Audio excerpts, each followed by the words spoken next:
Do you want to meet a real werewolf? As told to Peter Bernard. Read by PQ River. So it was in the mid-1980s, and I was at some kind of pop culture convention in New Jersey. I want to say Jersey City, but don't quote me on that. I was there with my younger brother, who was a total werewolf nut. We weren't kids, but we were still young, and we shared an apartment together on the outskirts of Hoboken. This was before the internet, so if you wanted to find stuff about werewolves or anything weird, you really had to invest time and money into it. So, my brother was interested in buying copies of comic books with werewolves in them, old Mexican Wolfman movies, and any famous Monsters of Filmland issues with anything about Lon Chaney Jr. At one of the video tables, a guy asked my brother if he liked werewolves in this weird way. He was looking back and forth, acting suspicious and guilty. My brother, of course, said yes, he liked werewolves. So the guy leaned in and whispered, "Do you want to see a real werewolf?" Now, I thought the guy was pulling some kind of scam, but my brother was totally hooked in. Yes, of course he wanted to see a real werewolf. The guy reached under the table and pulled out a plastic VHS box with a Xerox handmade cover on it that said, "Real Werewolf," what was probably meant to be scary hand lettering. The guy asked $20 for it. My brother was reaching in his pocket before he finished his pitch. I stopped him and demanded we get to see some of the video ourselves before any money exchanged hands. So the guy takes whatever movie was playing out of the videotape machine and puts this one in. It starts to play with no titles, and it's very dark and grainy, and I can see a figure in the darkness. We watched it for 2 or 3 minutes, squinting, and I wasn't sure what I was looking at. My brother was satisfied that it was possibly a wolf man, so he bought the tape. "You want to meet the guy who made this tape? He says he sees these things around his house all the time." For an additional $5, the weird guy sold my brother the supposed phone number and address of the supposed filmmaker of the supposed video of the supposed werewolf. Okay, fast forward, and we're driving deep into the heart of Jersey in a borrowed car to go ring the bell of a total stranger to ask him about monsters. I felt really stupid, but my brother had called ahead and said the guy sounded happy to have us out. So eventually we got to the place, and it was seriously in the middle of nowhere. It was a bit run down, but a nice-looking house, 3 stories tall.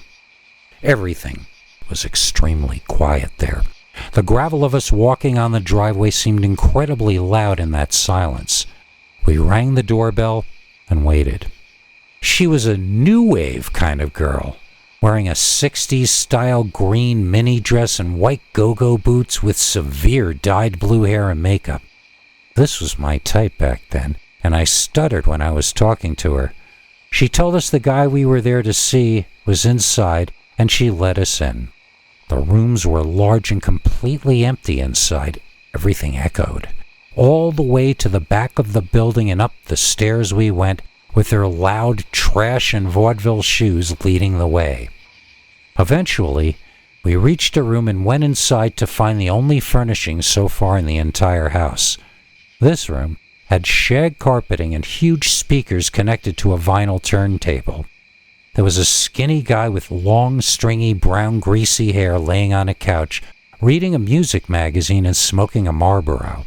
He sat up when we came in and looked us over, unsmiling. I noticed his black t-shirt had a picture of Run DMC on it.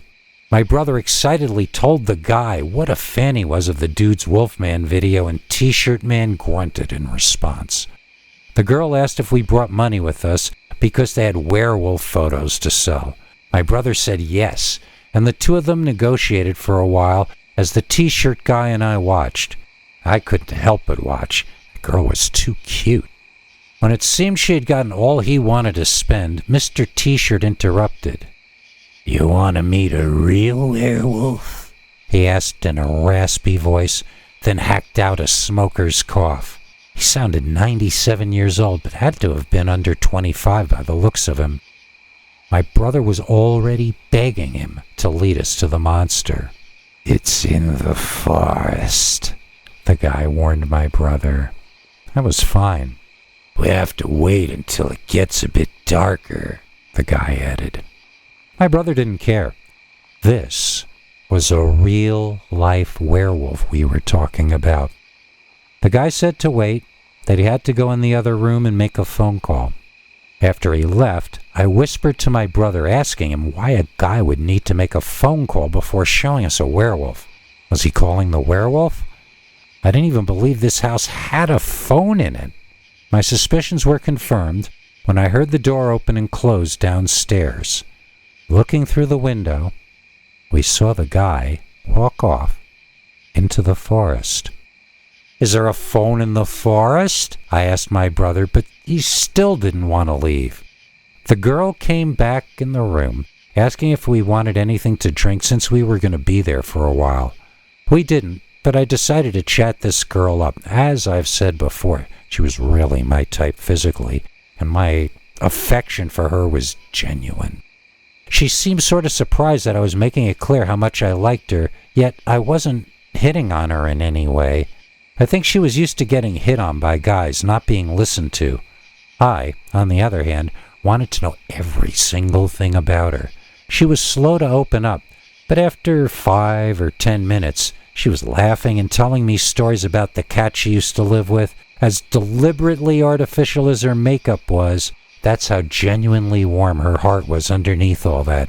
At least that's how I felt about her in that naive moment in time. The t-shirt guy came back in the room and announced it was time for us to go meet the werewolf, but that he had to use the facilities before departing. As soon as he exited the room, the girl, looking guilty, told us quietly that we'd better leave right away.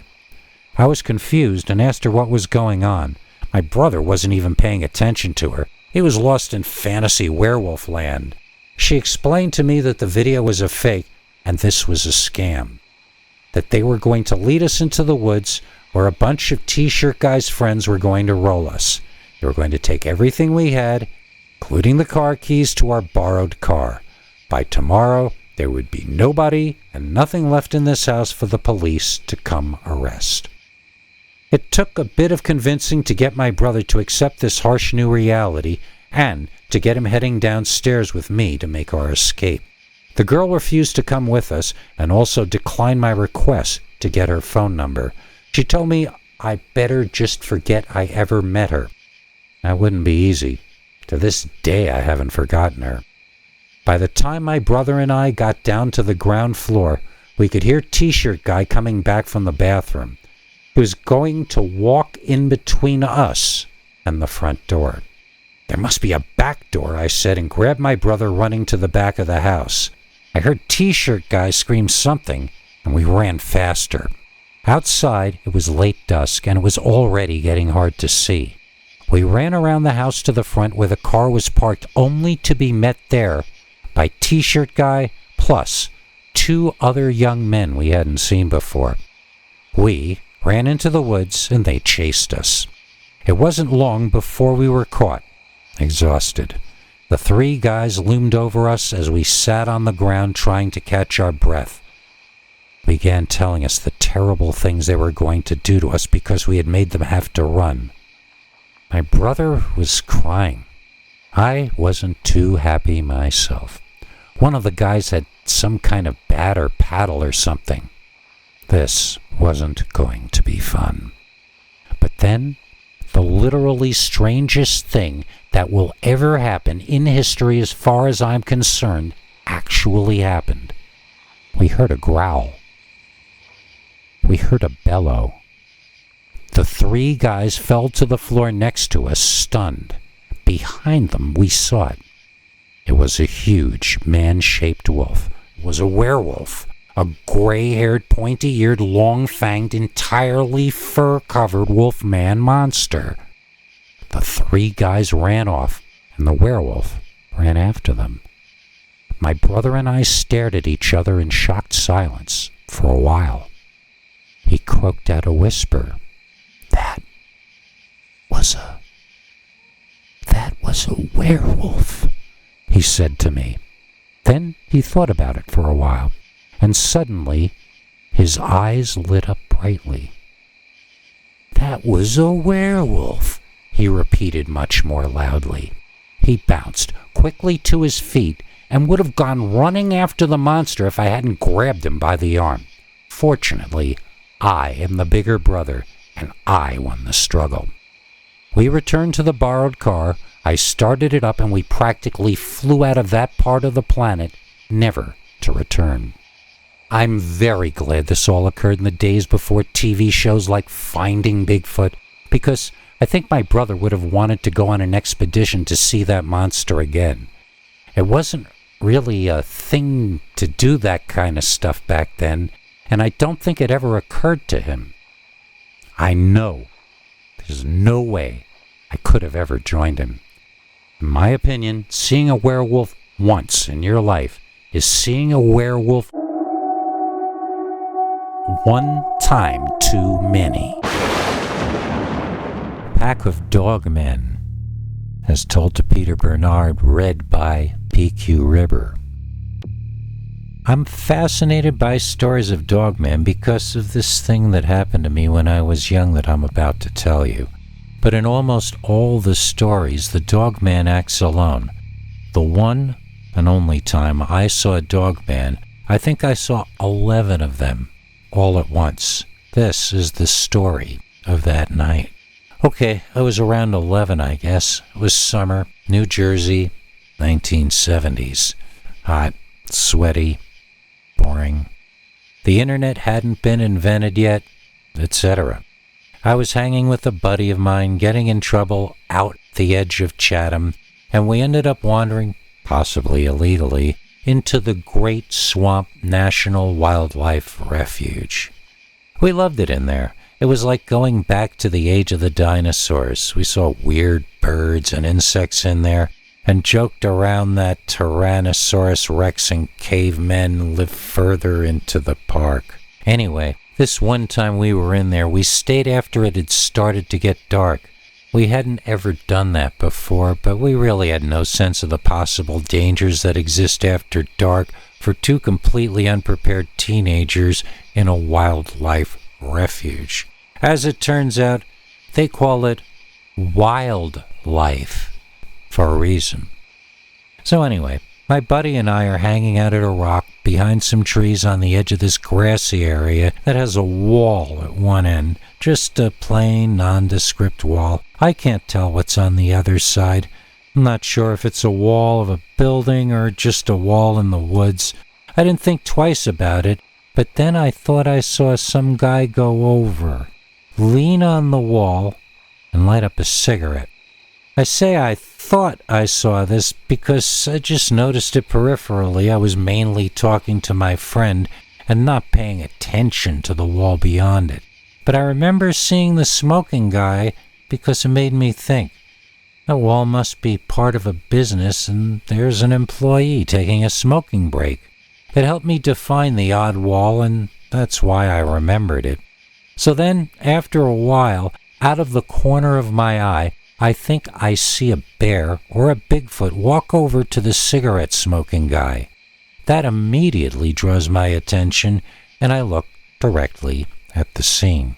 I motion for my buddy to be quiet and look as well.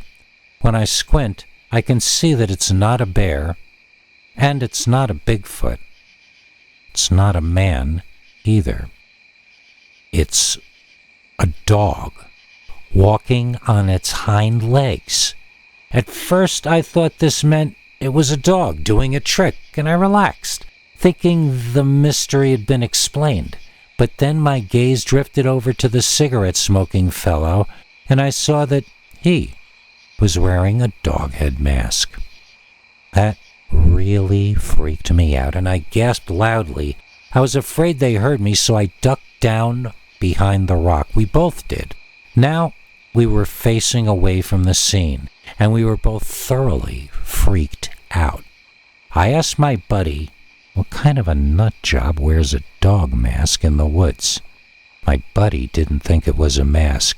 I started looking at him like he was on drugs or something, but he was shaking all over, and he was convinced we were looking at either werewolves or maybe native shamans or shapeshifters. We sat there silently, and I considered what he had said.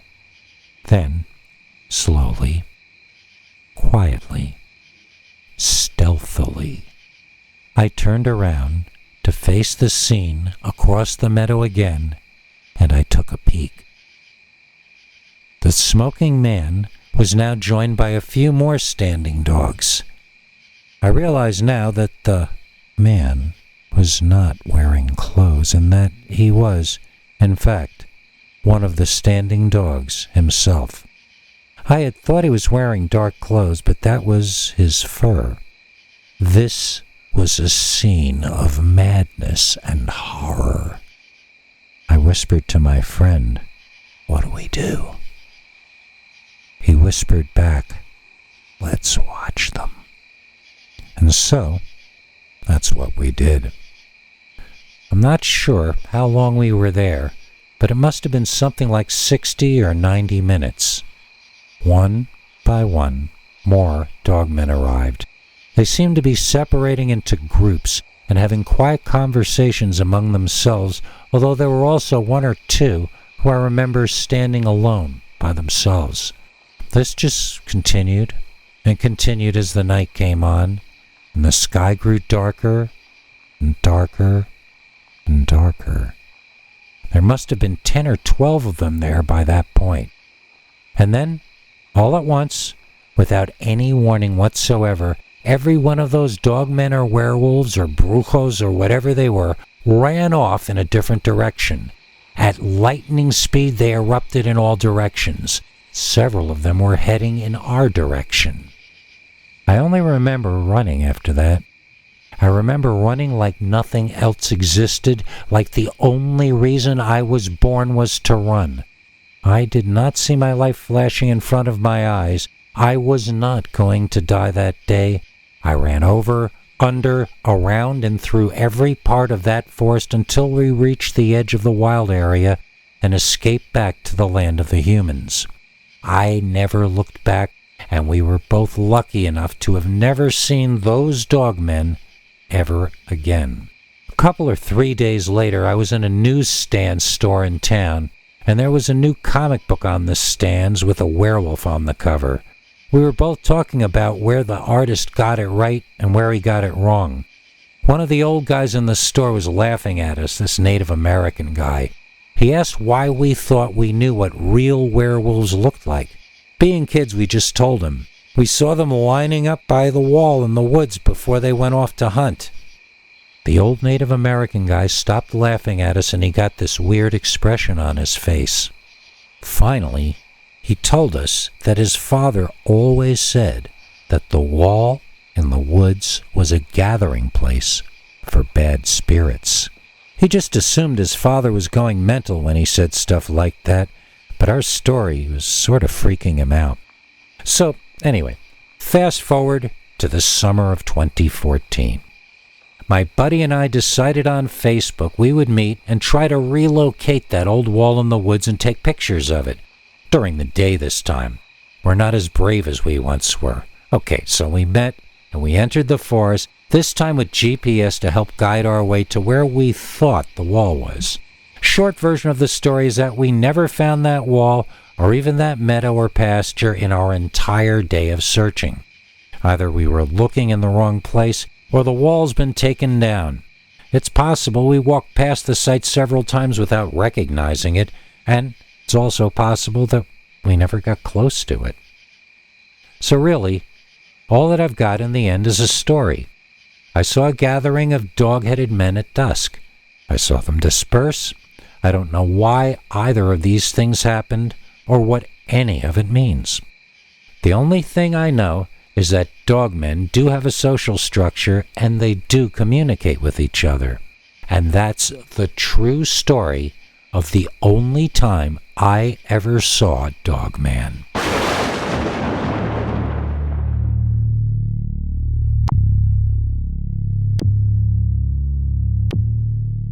The Dog-Headed Man of the Woods, as told to Peter Bernard, read by P.Q. Ribber. I grew up in my grandmother's home. I never knew my real parents. Grandma lived near the woods just outside of a town, and she was very old-fashioned, although it took me a long time to figure that out. We had no real neighbors, and she homeschooled me until I was 13, so I didn't know much about life except what she told me about it. And Grandma's world was full of such creatures as fairies, puckwudgies, Bigfoot, hide-behinds, and dogmen. When I was a kid, we heard a lot of noises coming from the woods. I would look to Grandma, and she would tell me a little story to explain the origin of each sound. Sometimes we would hear wood knocking, and Grandma would tell me it was the wild man of the woods communicating long distance. She said, when I heard that, I better get inside and lock the doors because those tree knockers might be talking to each other about me. Sometimes we would hear speech outside our windows at night, and I couldn't understand what was being said. If the voices were high-pitched, she told me they were fairies, and if they were deeper, more guttural voices, she told me it was the trolls or the hide-behinds, who were both hairy men, but from different tribes than the hairy men of the woods who did the tree knocking.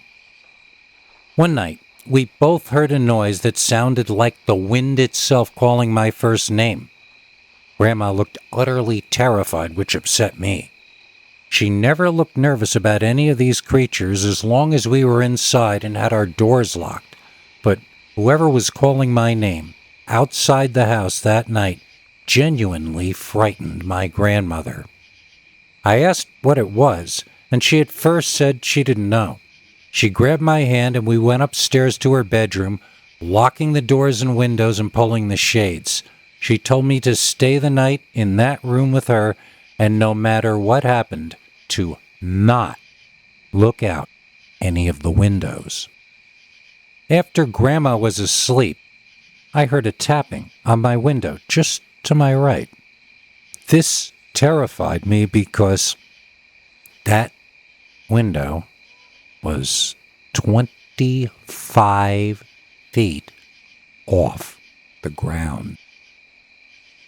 I didn't get up, and I didn't look, not even after whatever it was started calling my name again from right outside that thin pane of glass. I pulled the blankets up over my head, stuck my fingers in my ears, and hummed until it finally stopped, and I fell asleep. Over breakfast, Grandma told me that it might have been a puckwudgie, since they will lure you to your doom. It also might have been a skinwalker or evil magician from one of the native peoples. Might have been a ghost too, she said. Sometimes ghosts get hungry, and they try to lure you out of your home and eat your soul. Then again, maybe it was just a crazy stranger, I thought, but Grandma never mentioned that possibility. Everything in Grandma's world had a magical or supernatural explanation. And so, when we heard dogs howling in the night, they were only rarely coyotes or wolves. More often, they were the dog-headed man of the woods. She would never look frightened when we heard them, but she would lock the house up and we'd spend the rest of the evening upstairs on nights when the dog-headed men were on the hunt. Sometimes, on those nights, we heard horrible sounds that Grandma wouldn't explain to me. I could only imagine what had fallen prey to the dogmen that time. Grandma said that both the dog-headed men and the hairy men were tribes of other kinds of humans. They didn't like us but respected our boundaries as long as they felt we respected theirs. If we were found wandering on their turf, that very well could be the end of us. As long as we were locked in our homes while they were hunting or bringing their young through the area, they would usually tolerate our presence. The things that knew your name, though, those entities made Grandma genuinely uneasy. I don't think she understood what they were or what their intentions or capabilities were. although she tried her best not to let me know that at the time. So I grew up, went away to college, where I learned that not only were most people not familiar with dogmen and monsters that hovered outside second-story windows calling your name all night, but they didn't even believe such things existed. And you know what? They didn't exist, at least not at the dorms I was staying in. The big world outside was a lot brighter and more fun than living inside the dark, haunted forest of my grandmother's vivid imagination. I found myself, when I thought back on events from my childhood, rationalizing them and explaining them away as different and more normal things. Maybe the sound calling my name was an owl, or a hole in a fence that the wind was blowing through. Maybe it only seemed to be saying my name. Maybe our imagination filled in the blanks. Maybe the tree knocks were natural branch breaks or trees tipping over in the wind. Maybe they were deer hitting their antlers on branches. Everything that had happened before high school now seemed a lot more mundane to me, and this made me glad at the time. It felt a lot less stressful to only have to figure out how to get along with the human species, and not to worry so much about Grandma's extended menagerie of intelligent hominids. So, Grandma died, and she left the house to me. I never went back, and I never put it up for sale. I didn't want to think about it or deal with it. Then, I went through a rough patch in my adult life, both at work and with my significant other. I needed a break from both, so I decided to finally go out and check on the house. I could clean the place up and try to not think for a little while. When I got to the old house, the nostalgia was intense and almost overwhelming. It felt like someone put 2 backpacks on my back at once. I realized that it was my responsibility that I was avoiding by not coming to this place. My responsibility to wrap up the loose ends of the life my grandmother, who had raised me as her own and got nothing in return for it but to be left to die alone. It was responsibility and guilt I was hiding from. So, like a worker who hates his job, heading back to the grind on Monday morning, I trudged inside and rummaged around for the mop and the broom. No vacuum cleaner, of course, as Grandma had never had electricity run out to the house here. I wondered if there were cell reception and checked my phone. It looked like I was getting a little, but there was no Wi-Fi in the area. I tried a mobile hotspot, but it kept jamming halfway into loading. Coming to this place really was like stepping back in time. Suddenly, a loud wood knock broke me from my reverie. I stood up at once and wanted to run outside, but I laughed at myself.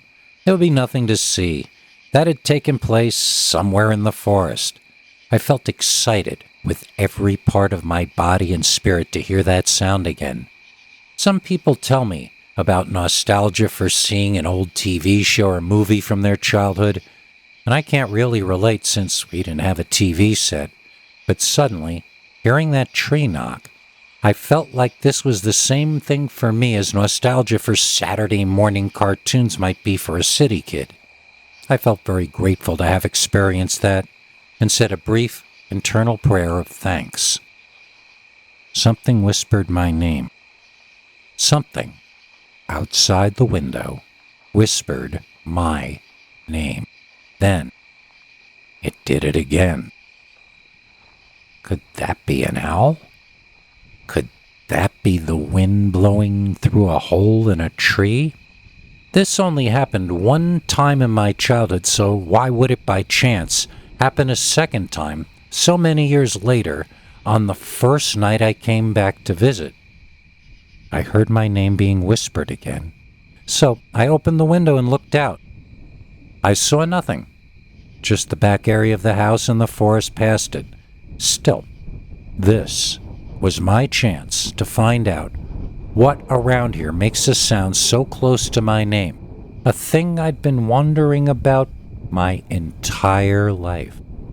So, I got dressed quickly and ran downstairs and out the back. I just stood there and looked around. I could only hear a breeze. I couldn't hear any animals, and I couldn't hear any crickets. That was strange, not to hear crickets in the forest at night. Then I heard it again. I heard my name being called in that exact same voice from my childhood. It definitely came from my right, from within the forest, so I took off in that direction, running as fast as I could. There was something there. I saw the shadow of something standing behind a tree, and I ran directly toward that figure. I no longer heard anyone calling my name. As I got within 5 or 10 feet of the tree, the shadowy figure stepped out into full view. I looked up and saw its massive, muscular, hairy thighs. I looked higher and saw its belly, covered in lighter fur than the legs. Looking up further, there was the chest of a young Arnold Schwarzenegger, blown up to even more giant proportions and covered in dark, thick fur. On top of this massive chest was the head of a very angry-looking dog. It was the dog-headed man of the woods. It had arms on it that looked like they could crush a Buick LeSabre. Not front legs, but arms. It was a hairy man with a dog head. I fainted like a little girl. I'm not proud to admit it, but that might have saved my life. This creature is anything like a bear, maybe playing dead, was really the best thing I could have done. All I know is I woke up at the first rays of dawn sunlight with a headache and smelling an ammonia smell everywhere. It took me a while to comprehend that I was laying on the dirt outside, and a bit longer to understand that the ammonia smell was coming from me. The memory of the dog-headed giant flooded back to me quickly, and I ran back inside the house immediately. I knew in my head that the creature must have left hours ago, but I found myself shaking all over as though the incident were still going on. This thing I saw was much larger than the normal description I've been finding online about dogmen or werewolves. This was like the Hulk in the recent Marvel Comics movies, whereas the normal Dogman report is more of a creature like the Lou Ferrigno version of the Hulk. This thing really seemed like a special effects creation more than a natural animal. I think part of why I fainted was that even though my grandmother told me over and over that these things exist, the actual appearance of it was so over the top and so more than natural that my mind couldn't wrap itself around the existence of this monstrosity. All I know is I had left that house alone for too long. It was a few years. Not only did the creatures around here no longer remember my smell, they had probably forgotten about my grandmother by now as well. They had all reclaimed the house as their turf, and it would be too dangerous for anyone to stay there any longer. The newer generations of the various creatures might not respect Grandma's old turf. They might even come inside uninvited. No, it's too dangerous a place now. That forest is haunted. I'm in negotiations with a nearby wildlife preserve to annex my property, but there's swampland in between us that we're trying to purchase and include in the deal. I told this story to a city friend of mine, and they insisted that the monsters of the woods were all creations of my grandmother's and my imagination. I said, so what? By this point, they're fully real. I don't know if those things were always there, or if Grandma invented them, but either way, that cabin now belongs to Dogman. Dogman in the Basement, as told to Peter Bernard, read by PQ Ribber. When I was much younger, around 19 or 20, I used to work with a friend of mine for his father's handyman fix-it company. We were way out in the boonies, and it was the 70s, so we were the only people available to fix a range of things, from drains to sidewalks to fences, and, unfortunately for us, even septic tanks. These days, no matter how far you're away from civilization, you can call in professionals for each of these jobs. But in the country in the 1970s, it was still a little bit like the Wild West. There was a time when digital items were only starting to be made. Most of what existed was still mechanical and analog. You could glue it back together, you could solder it, you could cover it with bricks and concrete. That's how we saw the world back then, even if your problem was Dogman. So let's jump straight into what happened. We got called out to patch up a hole in a basement that they said rats chewed through. When we got there, we were more than a little surprised to see a 4-foot by 4-foot hole torn out of the wall, which led to a natural cavern system that I just peeked my head inside to look at. Must have stretched under the entire neighborhood at least. Who knows where it led? As I went back into the basement, I couldn't understand how the rats even knew to dig here. There was no obvious clue that on the other side of the rock stood a house. As I looked closely at the sides of the hole, I saw long scrapes made at somewhat even distances, as though the hole had been dug out by Wolverine from the X-Men with his adamantium claws. If this was done by rats, they must have been giant rats. We got ready to brick up the hole, making it thicker and harder to penetrate than it had been originally. Eventually, we took a break, and the teenage daughter of the family brought us some lemonade to drink. She was really pretty, and around my age at the time, so I started talking her up, and she seemed interested. After a bit of chatting, I asked her outright what the real deal was with the hole in the basement. I told her I could tell it wasn't dug by rats, so who or what did it? I was thinking it was burglars, possibly, or homeless people, but if so, then why was the family saying rats? She looked around to make sure Mom wasn't within hearing distance, then told me it was werewolves. Me and my buddy laughed so hard that we almost fell on our butts. She got really angry because she was serious. She said they were as tall as a tall man and they had dog heads. I was thinking, what a shame that such a pretty girl was so bonkers. This was the 1970s, remember? Werewolves were on Creature Features and on Chiller Theater, but not in people's basements. And I'd never heard of Dogman. I don't think I heard about him till the 90s or at least the late 80s, so I was not considering at all that this might be a real thing she was telling me. I was just trying to decide if she was joking, or crazy, or lying, or simple, or what. I decided to be reassuring in case she was a total nut job. Well, don't you worry your pretty little head about it, I told her. My buddy and I are going to lock those werewolves down in that cave for good. She just looked at us like we were idiots and told us blandly that we weren't locking them down there. We were locking them up here. I sort of chuckled, but it was half-hearted. I looked at my buddy and he wasn't laughing at all. For some reason, a chill went through me and I got back to work. By the time we were done, it was getting dark. The mother inspected our work and paid us on the spot, including a few bucks tip. We sat in the car for a few minutes, splitting up the cash, when I heard a howl. I asked my buddy if he heard that, but he was still counting dollars out loud, so obviously he hadn't. I asked him to be quiet, and he gave me an annoyed side glance. That's when we both heard it. My buddy was in the driver's seat, and he was cursing up a storm. He could see something in the rearview mirror.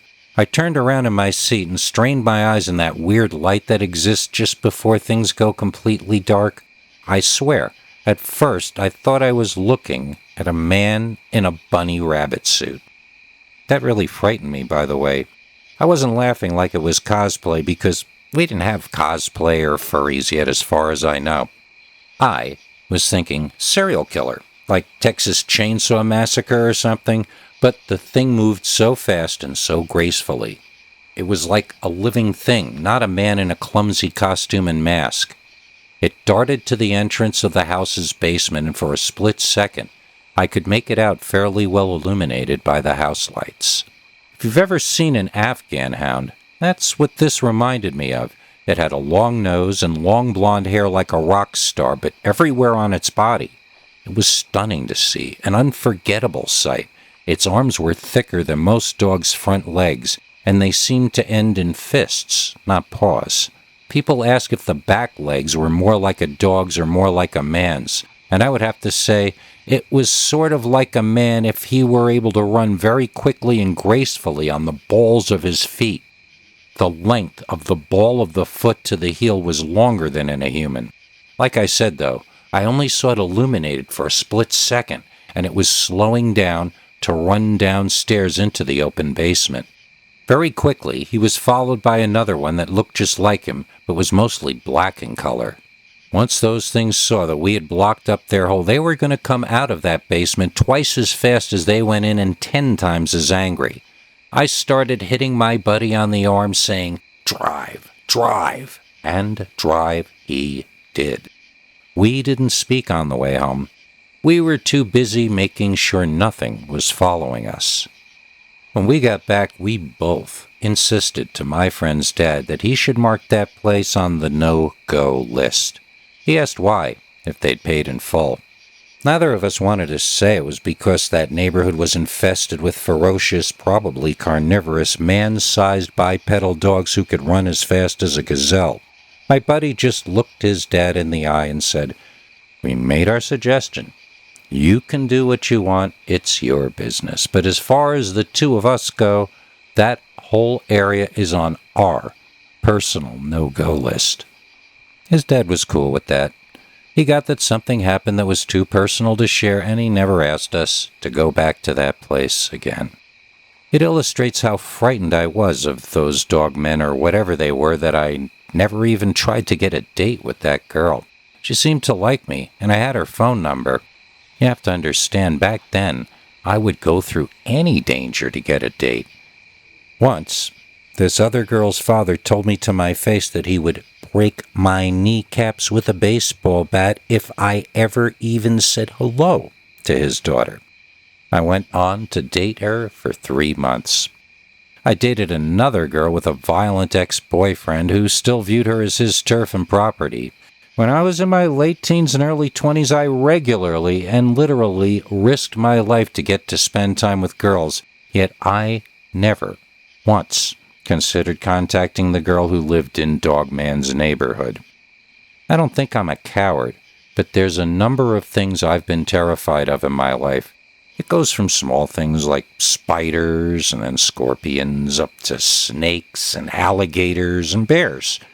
I have a fear of armed men wearing masks.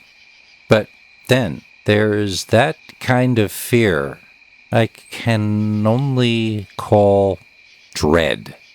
It's all those other fears of being hurt or losing your life added to the gut feeling that something is going on here that is just wrong. It's not just bad for you. It's a terrifying development that this could even happen. What if my buddy's car hadn't started right away? What if we had still been there when those things came back up out of the basement in a rage? I still have repeating nightmares of this. We were extremely lucky that what happened to us was only a sighting and nothing more. To me, it felt then and still feels now like we had a near miss with something extremely horrible. Even thinking about the Dogman makes me sad. Why does evil have to exist along with good? Why do these creatures have to spend their lives skulking and sneaking through the darkness, bringing fear and presumably death wherever they go? I guess our modern world is naive that we can create a world where everyone is happy and satisfied and works toward the general good. The world is both yin and yang. So for every noble creature born on earth, there must also be born something foul and evil and wrong, like Dogman. Dogman wins, as told to Peter Bernard, read by PQ Ribber. When I was a kid, I had a brother who played practical jokes constantly. They always went wrong. He didn't care, and he never slowed down pulling them on people. Let's call him Herman, just because I imagine He would hate to be called that. Herman once pulled a practical joke in which he balanced a bucket of water over our sister's door. When she opened the door, the water rained down on her, ruining her new shoes and sending her to the hospital. The metal drum of a bucket cut her forehead, and she got bad stitches that left a scar which is still on her scalp to this day. We asked Herman if he had learned a lesson, and he said, "Nope." We made him watch the episode of The Brady Bunch where the kids try to scare their parents with spooky sounds and lights held under their skulls. But they only end up making Alice destroy the bust of Mr. Brady. You know the episode. When it was over, we asked him if he had learned a lesson from this show, and he said, "Yep." The next day, when we came inside from playing, he had rigged scary sounds to play and was holding a flashlight under a plastic skull. He had obviously gone through a lot of effort. My mother used to say he had so much energy, he was either going to grow up to be a power plant or an atom bomb. Anyway, we're all adults now, and Herman is neither plant nor bomb, having settled into a predictably unpredictable pattern of loose cannon behavior. He's my kid's favorite uncle and my wife's least favorite influence on our children. But when he bought his own summer home and told us we could use it the other 3 seasons, my wife had no qualms about saying yes and thank you. The first time we went out there, Herman was staying over with us the first night just to make sure we got the hang of the place. There was no Wi-Fi or cell service anywhere in the area until almost a full year after this story took place. For that reason, Herman was planning on coming back to check on us in 4 days. Soon as he left, crazy stuff started happening, and my wife was convinced that my brother had not, in fact, gone anywhere. That first night was utterly ridiculous, with the house being hit with pebbles or acorns, even though no trees overhung the roof. Every so often it would sound like someone was running up to the house, slapping it, and then running away. The second night was worse. We all got up and looked out the windows to see what it was. Then this thing that looked like a tall man in a monster costume ran directly from the forest at our window. I could see the whites of its eyes. It looked as terrified of us as we were of it.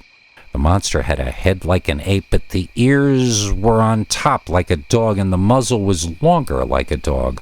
I think it had a dark dog-like nose as well, but I mainly remember the wild eyes and that it ran like a man, only much faster. We all screamed and ran away from the window, but the thing must have veered away at the last second, because we never saw it again. After we caught our breath, my wife started laughing and saying, "Okay, he got us that time." She assumed it was Herman, pulling another one of his elaborate practical jokes, and for once he had actually gotten her to laugh at herself for taking the illusion seriously. I wasn't as sure as she was that this was Herman, and neither were our son and daughter, but we couldn't stop her from going out to the front door, standing in the cold and shouting for Herman to come out and reveal himself. She got met with quiet. She told Herman he had won and should come out and get a cup of hot cocoa. Again, silence. Things were quiet for the rest of the night.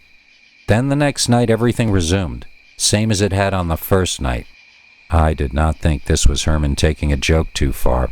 I thought it was someone out there throwing rocks at us. Some ape with dog ears. So when Herman came back after 4 days, my wife kept asking him how he did it.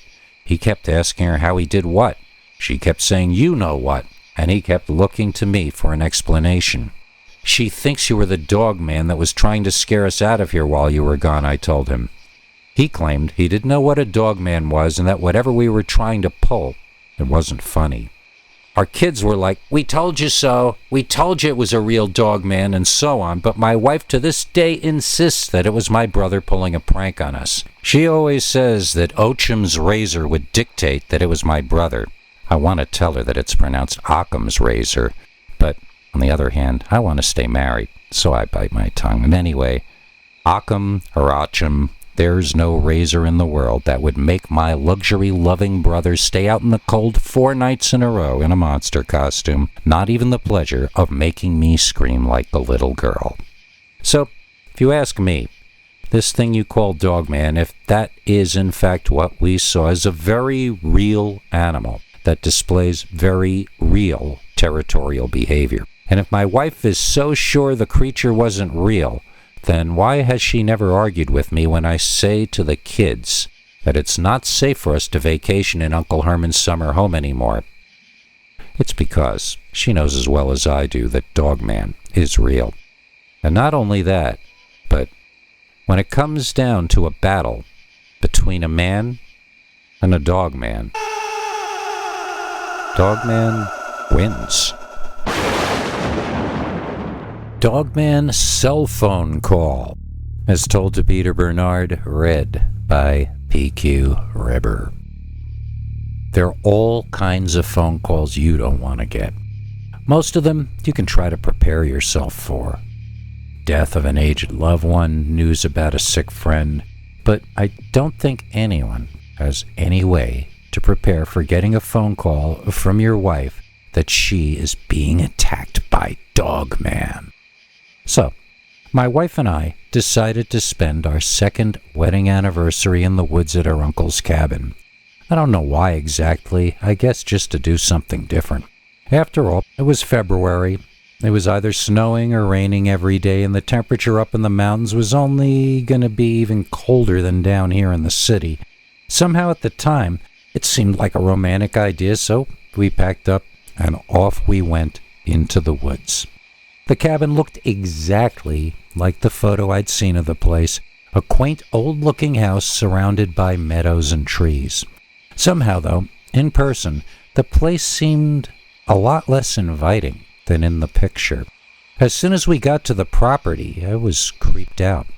I don't consider myself a sensitive, and I don't even really believe in psychic powers or any of that sort of thing. All I know is that, to me, something about that place seemed off. Just off. To this day, I can't explain why. The entire week there, I was on edge, and I couldn't wait to leave. I tried to hide this from my wife, who was feeling quite frisky and playful.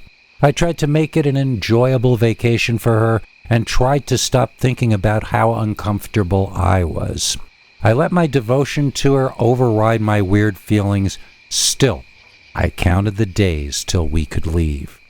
On the third night, I woke up suddenly in the middle of the night. I'm not sure what time it was because we didn't actually bring an alarm clock with us.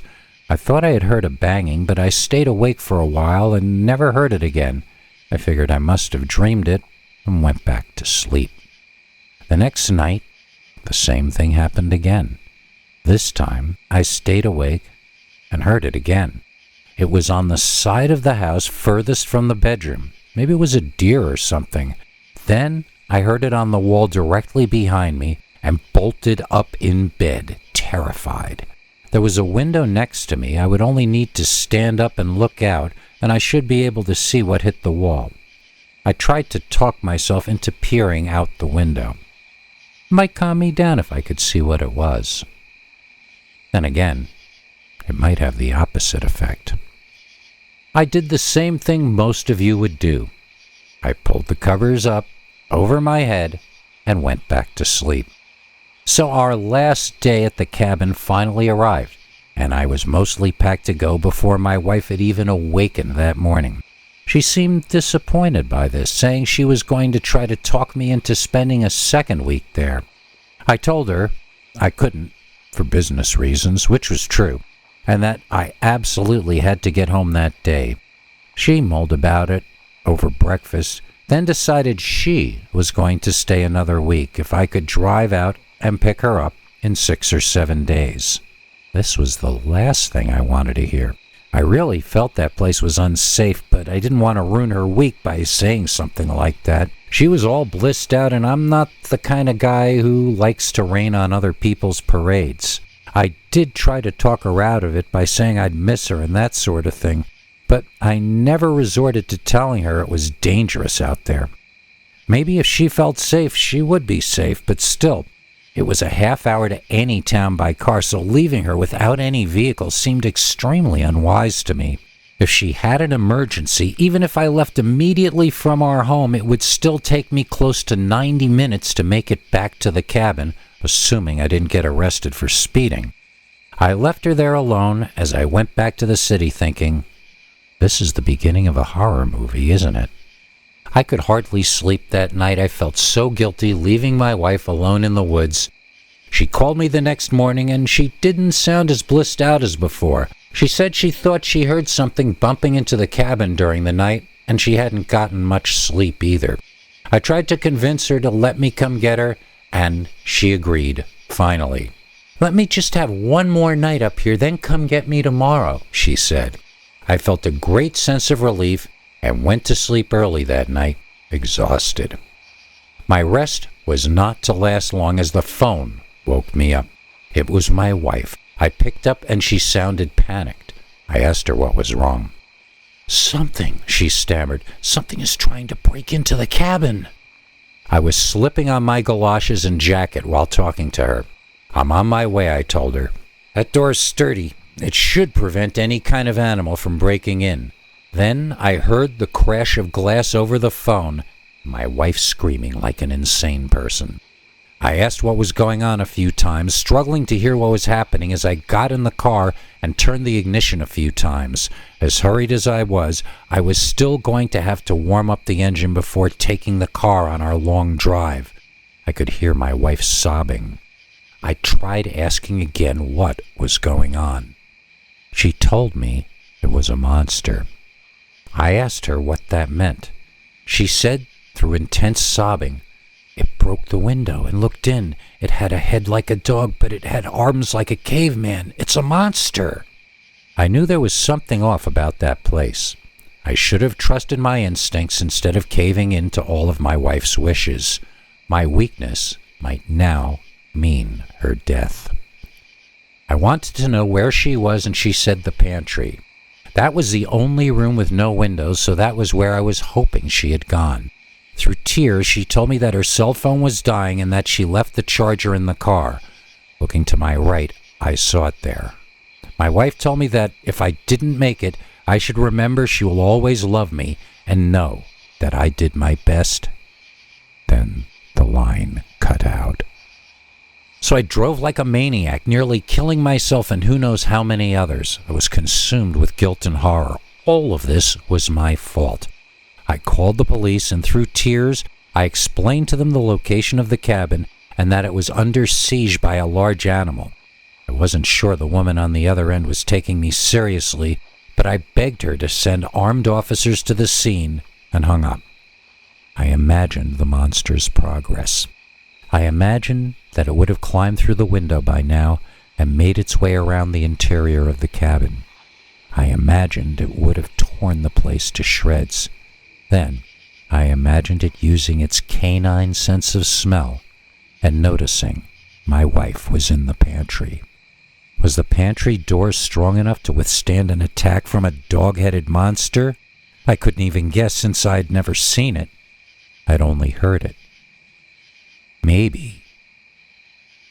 With my foot to the floor of the car, I endured the worst emotional torture of my life, not having any idea what I would find when I got up there.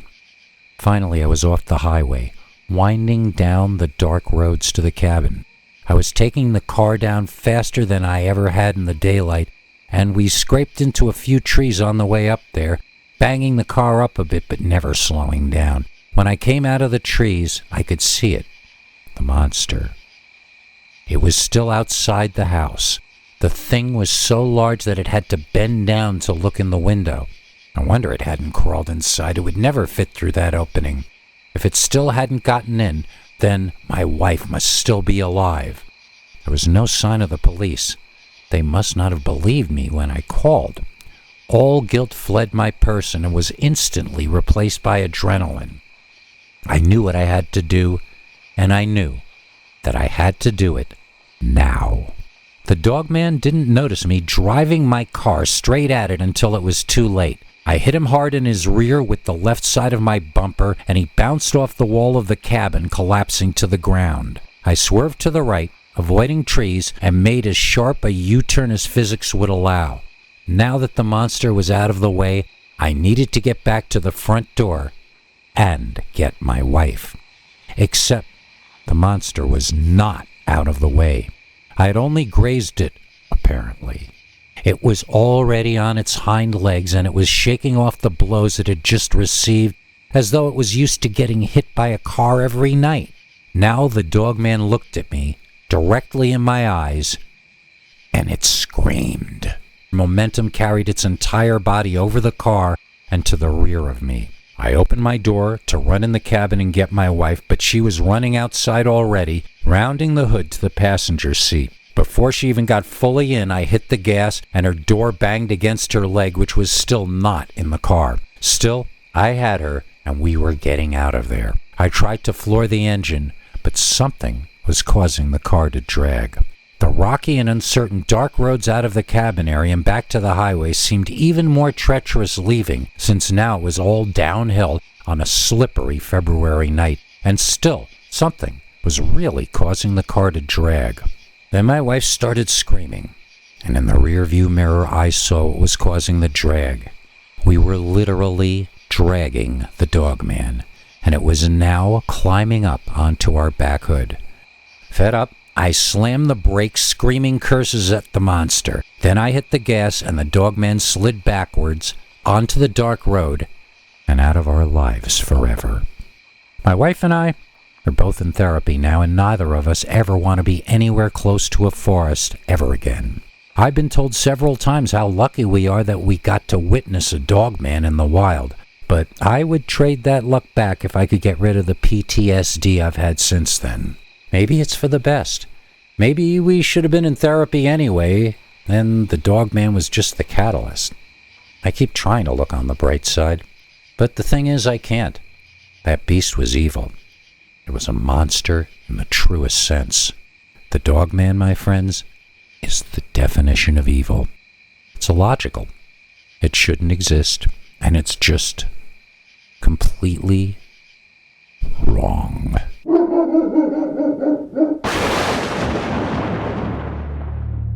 Grandma Meets a Werewolf is told to Peter Bernard, read by PQ River. My grandmother was in vaudeville back when she was a kid and a teenager. She performed with her parents as a family act. They never rose high in the billing, and by the time she had grown up, the act wasn't getting booked at all anymore.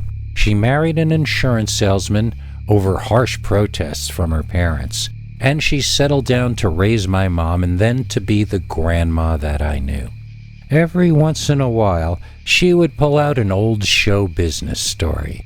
The time either Wheeler or Woolsey made a pass at her, the time Chico Marx asked her for a loan and Harpo wanted her not to do it. But my favorite of her vaudeville stories didn't have much to do with show business at all. That's because my favorite story Grandma used to tell was the story of the time in 1916 when she claimed she saw an actual werewolf. When Grandma first started performing, she was only 5 years old. She would do comedy and play percussion when her parents sang. As she got older, the act became more and more about her. The family were often asked to come to dinner and stay over with well-to-do individuals who had seen them perform. It was always much better than the seedy hotels they stayed in when they could afford to stay inside at all, so they always accepted. Because Grandma was a cute kid, people naturally wanted to take care of her, and her parents capitalized on that. As Grandma grew into her teen years, however, they found out that not only did the act not work as well, but they got invited to dinner by the audience members far less often. When they did get asked to socialize, by that point, it was mostly creepy guys looking to get her alone. One night, soon after Grandma's 16th birthday, this guy seemed like a gentleman, invited her dad and mom to dinner at his place and said the family could stay over. All went well through dinner, but sure enough, he snuck into her bedroom that night and tried to get handsy. Grandma says she screamed for her parents, and the guy got really mad. He threw them and their luggage out of the house, with the three of them still in their sleeping clothes. They got dressed as well as they could right there in front of the man's house, then began the long walk back to the train station. Her father wanted to sleep in the station and get the first train to the next town they were booked to perform in. Her mother wanted them to get a room in the hotel near the station. Their quarreling got increasingly heated, but the night got colder and colder. They had been walking on a dirt road near the edge of a forest. Now Grandma noticed that the forest was still there, but she still wasn't sure in the darkness where the road had gone. Her parents were too busy saying hurtful things to each other to have noticed that they might not be heading in the right direction any longer.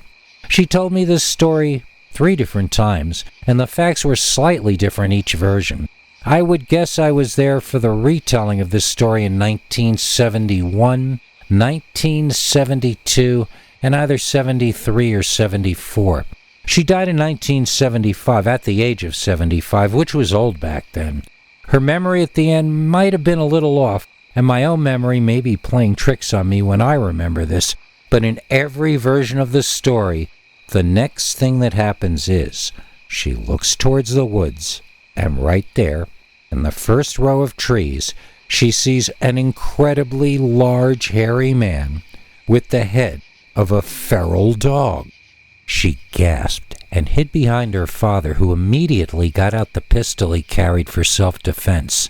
He began shouting toward the forest, and my grandmother realized that her father thought it was a guy from back at the house where they had dinner. She tried to explain to him that it was something else, something larger and more terrifying than that guy. Her father called to the woods angrily, demanding that whoever was there show himself.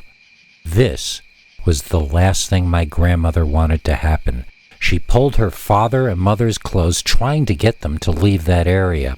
Grandma said that they could see a shadow in the trees, and she thought it was going to come out and show itself, as her father had commanded. Instead, it howled. Grandma says her father and mother both went pale when they realized that she was right, and it was not a man at all pursuing them, but a giant carnivorous beast. They tried to move away toward the station as quickly as they could, but they were all carrying luggage, and women wore a lot more clothes back in those days. It was this whole thing, so the going was not very fast. Grandma told us she knew what it wanted was her. She also realized that if a beast that large and savage wanted her, it could have her, and there was nothing her parents could do about it. She was going to have to depend on luck, or the dogman deciding not to take her for whatever reason. They still had over an hour of walking to get to the train station or any kind of civilization at all. Just then, a voice called out to them from their right. Squinting in that direction, she could make out light from lamps. They quickly headed in that direction and realized the calls were coming from an old man who was driving a wooden cart with his horse. He said he saw they had wandered off the road and wanted to warn them to steer clear of those woods at night. He told them that lots of folks wander off the road at night and are never heard from again.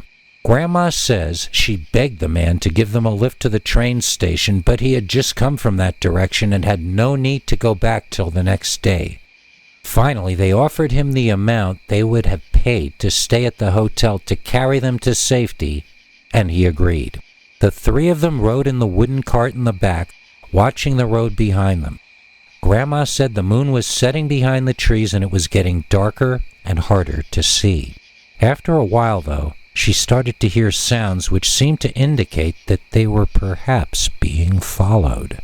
It was all on one side, to her right, the side she'd seen the dogman on. Grandma called to the driver to please drive faster. He argued that he was going as fast as he was getting paid to go, but he was interrupted by a loud growl coming from the darkness. "Yes, ma'am, I'll drive her faster." They held on tight as the speeding cart bumped up and down and side to side all over the dirt and stone road. Grandma says that as loud as the horse and cart got, she could still hear the thing following them in the woods. And then she saw it. They all saw it, brazenly running right down the center of the road behind them, was the hairy, dog-headed man she had seen earlier. You could see him for a second in the dim light provided by the lamps. Then he'd disappear back into the darkness, only to emerge again as he gained on them. He was even taller than Grandma had realized earlier. She said he was an insane feral caveman with a dog head. I remember asking her why she called it a caveman. Did it wear clothes? She said, no. Did it have long hair, like a caveman? She said no, it had dog-length hair, whatever she meant by that. Grandma seemed to feel that this was something prehistoric, and it had the basic body shape of a man, so I guess to her, that meant it was a caveman or proto-human. So where was I? Oh, right. The dogman was now openly running after their cart. She could see it had dark gray fur. Darker and lighter in various areas, and that its eyes glowed like they were lit by candles. Even when it would fall back into darkness, you could still see the eye shine for a while after the body was completely in darkness. The monster snarled and snapped at them, making it very clear its intentions toward them were of the worst kind. Grandma said it had claws on its fingers and toes, but seemed like a furry man other than that, and the head. It ran like a man, on 2 legs. She said it never dropped to 4 legs. It was walking or running bipedally throughout the entire incident. One time she told us it had no tail. The next time she said she thought it might have had one. I think I forgot to ask about the tail the last time she told the story. It seems she mainly saw it from the front, and for that reason, I'm not sure she would have seen the tail much, whether it was there or not. So there it is. A werewolf or dogman. It's gaining on them, getting closer and closer to their cart, and it has such a look of hatred on its face that Grandma said it was all she could do to keep from fainting. She's screaming at the guy to drive the horse faster.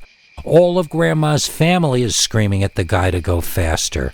Her mom and dad and probably all her dead ancestors too. The theoretical idea of me was probably screaming at this guy too.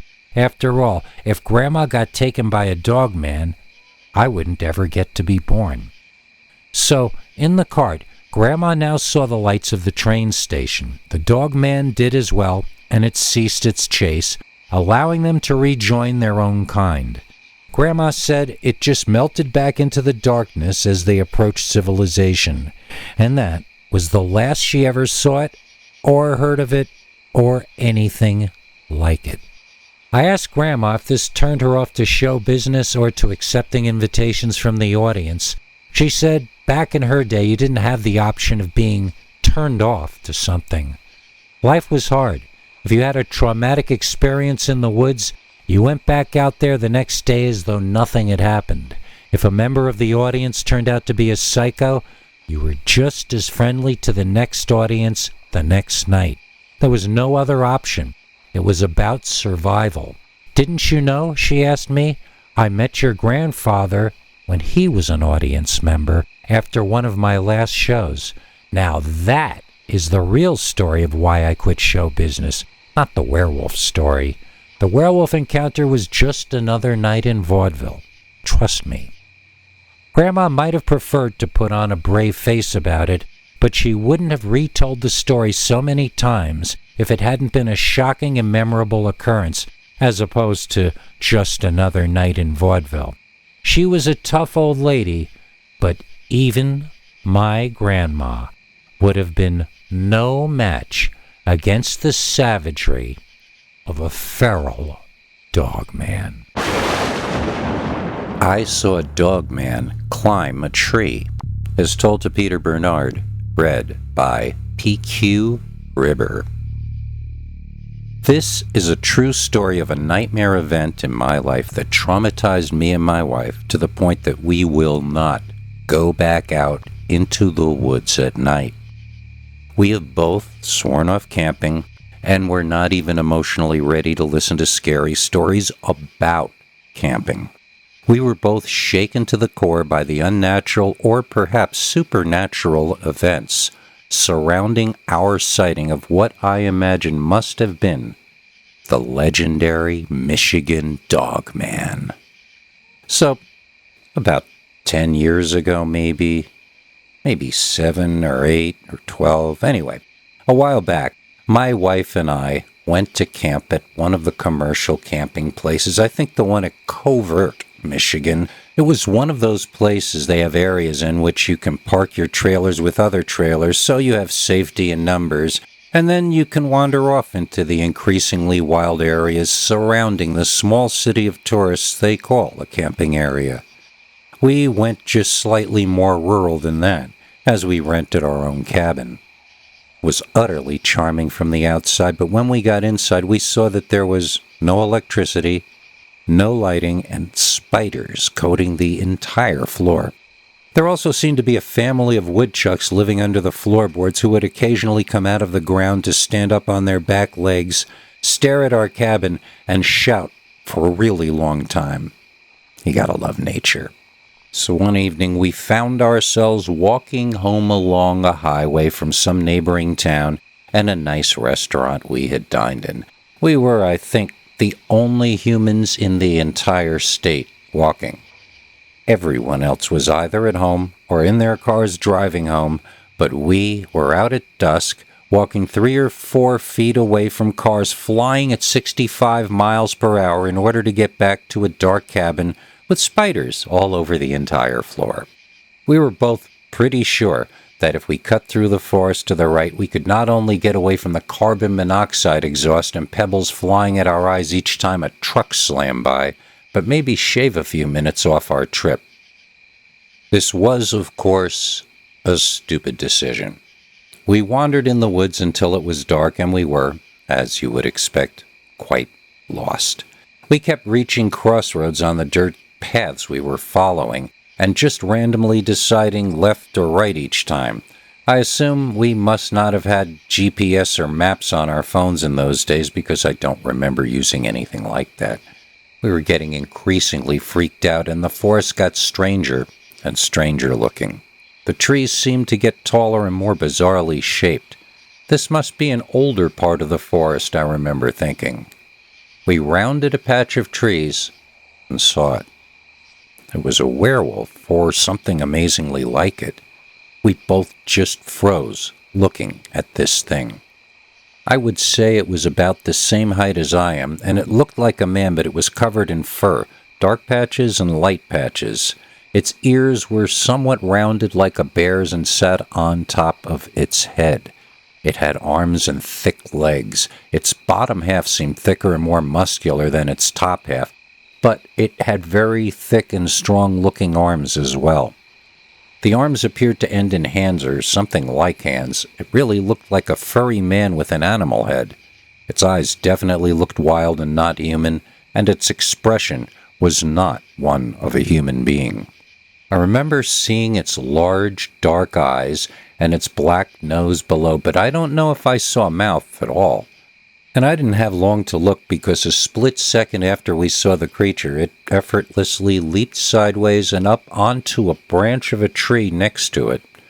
The branch had to be 10 feet off the ground and 3 or 4 feet to the creature's left.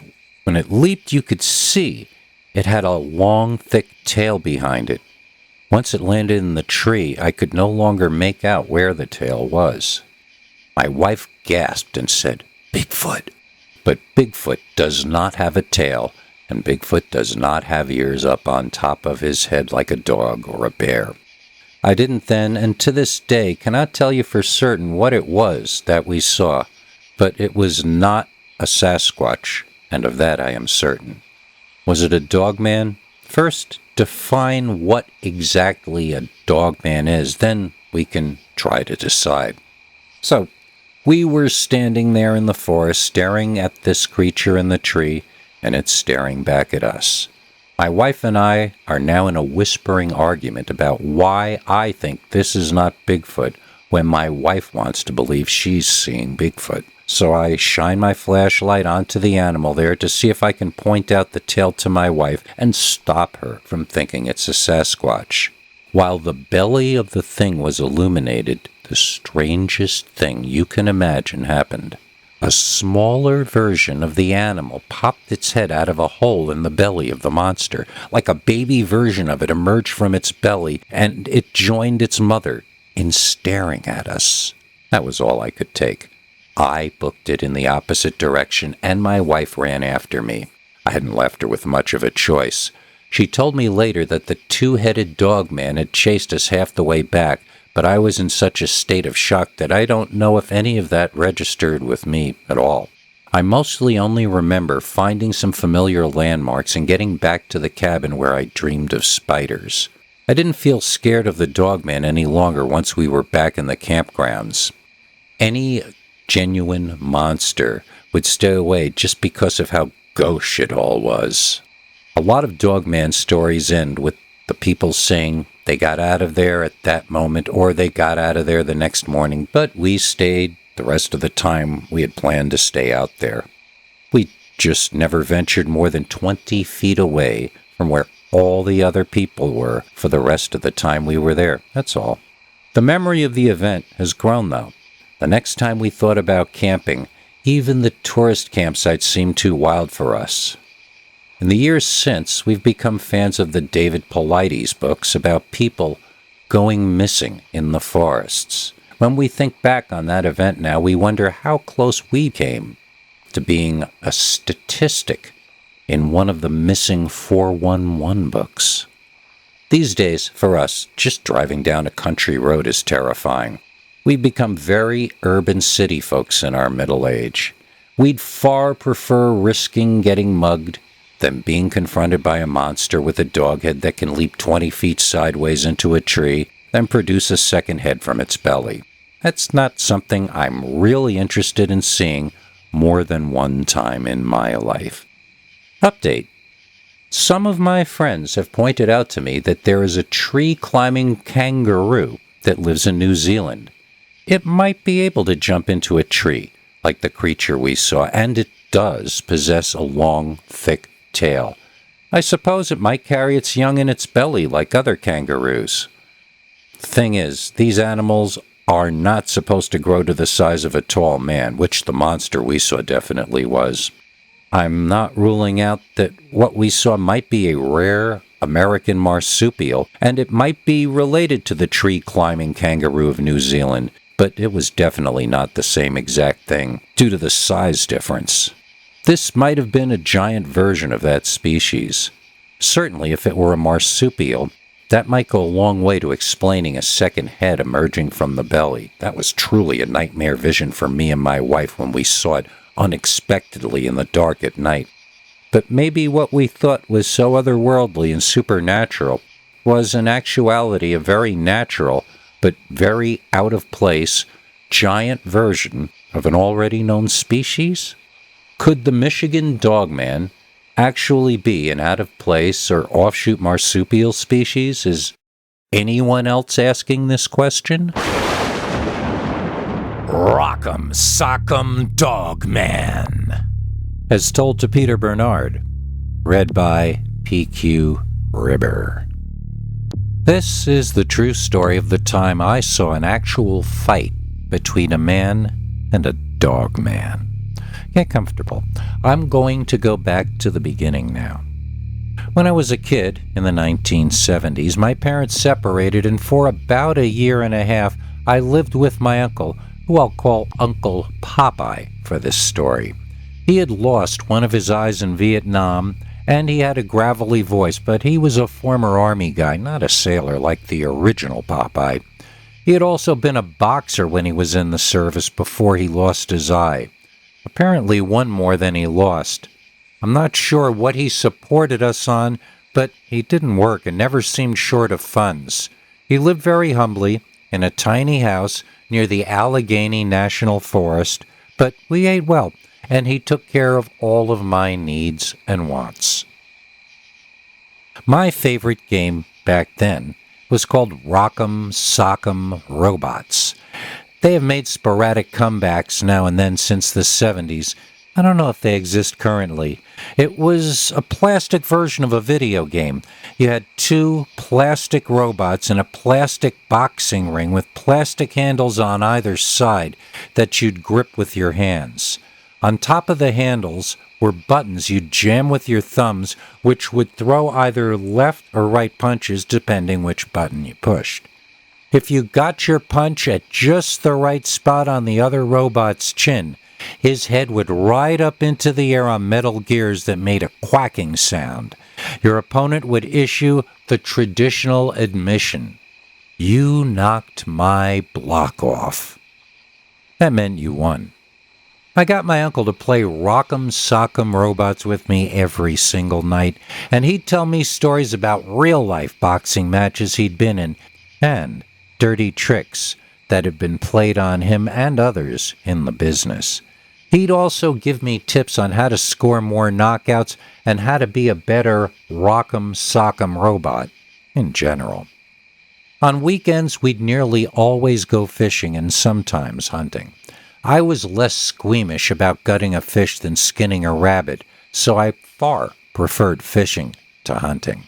Fish seemed almost like they were put there to be eaten, but land animals all felt to me like beings with souls, and I was upset about the idea of hunting them, even though we were doing it for food and not for sport. I was obedient to my uncle, so I hunted when he wanted us to, but he understood that this was not for me. I studied fishing, though, both to get better at it and also to encourage my uncle to hunt less and fish more. Back then, one time I caught a steelhead in Lake Erie that weighed almost 16 pounds. Not a record or anything, but a good haul for a kid my age. There was one weekend that Uncle Popeye decided we were just going to hike and camp and not kill anything at all. This seemed strange for him. He liked for his leisure time to be productive, but there were some areas in the national forest nearby he loved that he wanted to show me, so we made a day of it out there, seeing some of my uncle's favorite natural areas. That night, I woke up needing to relieve myself. I prepared to leave the tent I was sharing with my uncle when I heard something or someone moving outside. It might have been a deer, but it might have been a serial killer also, and my uncle had already set down the protocol for such an occasion. I was to wake him up and let him decide what would happen next. So I roused my uncle and explained the situation to him quietly. He put his forefinger to his lips, telling me to be quiet. Then we both listened. Nothing. Maybe what I heard had left, or maybe it was just being quiet, hoping to lure us out of our tent. My uncle, not having heard the movement earlier, decided I had imagined it. I knew I had not. He decided we should walk out to the woods so I could relieve myself and he would stand guard. I told him I didn't really need to go anymore. He ignored my whining and left the tent. I ran after him. We walked from the dark clearing into the darker woods.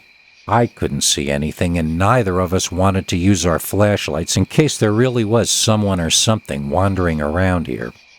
We were attempting a ninja-style bathroom trip here.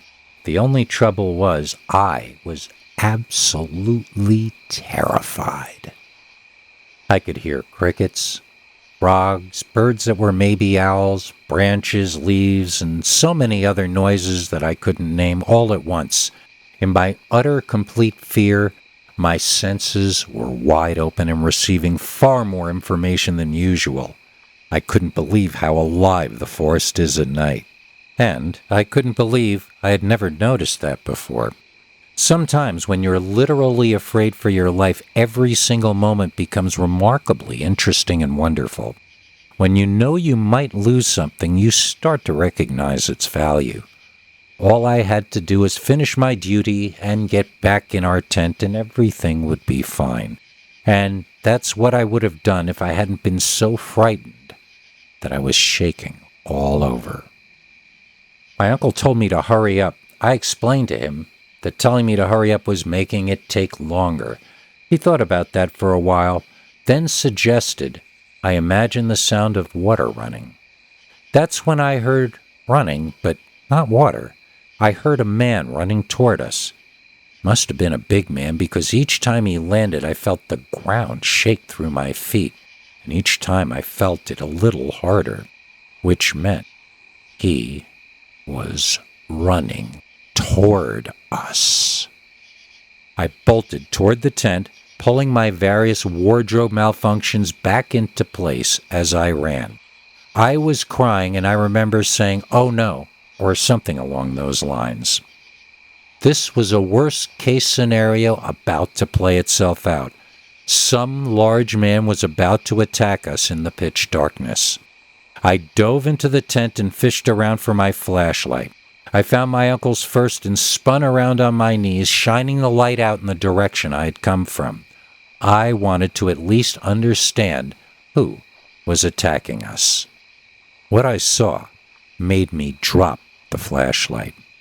I only saw it for a second, and it must have taken me 15 or 20 seconds to recover from what I had seen. But it'll take me a minute to describe it. Okay. My Uncle Popeye was standing there with his shirt torn, bloody scratches on his muscular arms and chest, and he was squared off in a boxing pose against a man who was even larger than the largest man I had imagined when I was listening to those footfalls running toward us. This thing had to have stood 13 feet tall if it stood an inch, and while my uncle had his hands and fists, this man held his out over his head, long fingernails faced out, as though he planned to slash at my uncle, not punch him. The tall man had nails like talons, like claws. He was the hairiest man I'd ever seen, but not furry like a cat or dog or bear. He had very dense hair, but not fur. There were patches where you could see the pink flesh underneath the hair, and there were areas in which the skin was entirely covered. It was much thicker than your average hairy man, but if a bear looked like that, I would think it must have mange. The man had a hairy head with a beard that came up around his nose and right under his eyes, nearly covering his entire face. The end of his dark pink nose was not covered by hair and seemed sort of like a pig or dog nose in that the nostrils faced directly out.